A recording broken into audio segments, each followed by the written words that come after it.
Hello friends, आज मैं आपको स्क्वायर रूट टाइप क्वेश्चंस के बारे में बताऊंगी। जैसा कि आप लोग जानते हैं कि किसी भी एग्जाम में अगर स्क्वायर रूट के क्वेश्चंस आ जाते हैं तो उसको देखकर ही हम ये सोचते हैं कि हम नहीं कर पाएंगे।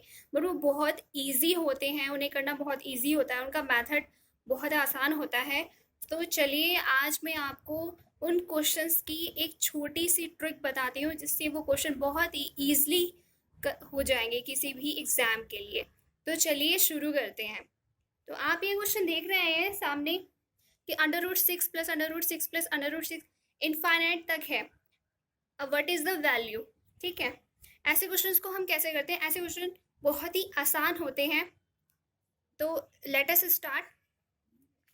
देखिए, सबसे पहले हमें क्या करना है? सबसे पहले हमें जो डिजिट दी हुई है, इंटीजर दिया हुआ है, वो क्या है? उसको हम एक्स मान लेते हैं।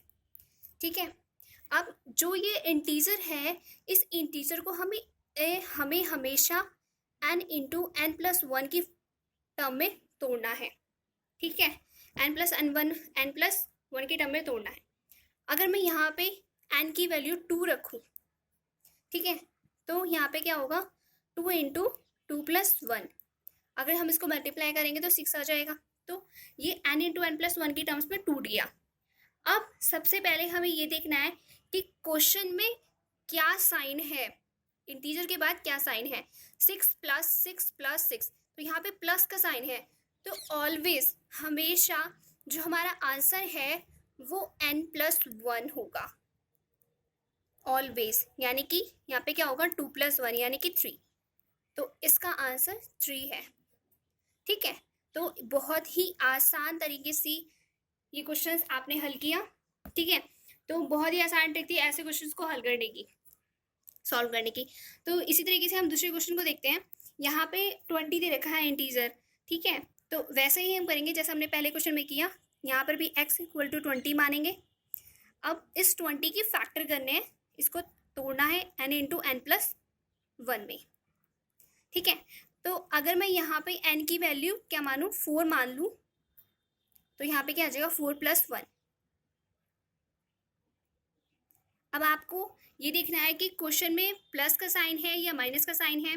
ठीक है, तो यहाँ पे माइनस का साइन है। अगर यहाँ पर माइनस आए तो हम हमेशा हमेशा ऑलवेज प्रीफर करते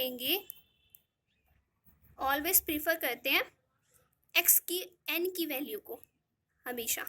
ठीक है, n की वैल्यू प्रीफर होती है। इसका मतलब यहाँ पे इसका आंसर क्या होगा? n = 4। ठीक है, इसका आंसर क्या है? 4। तो ऑलवेज प्रेफर करा जाता है n की वैल्यू को, n की वैल्यू को। ओके, तो इसका आसान सबसे अच्छा मेथड है ऐसे क्वेश्चंस को सॉल्व करने का।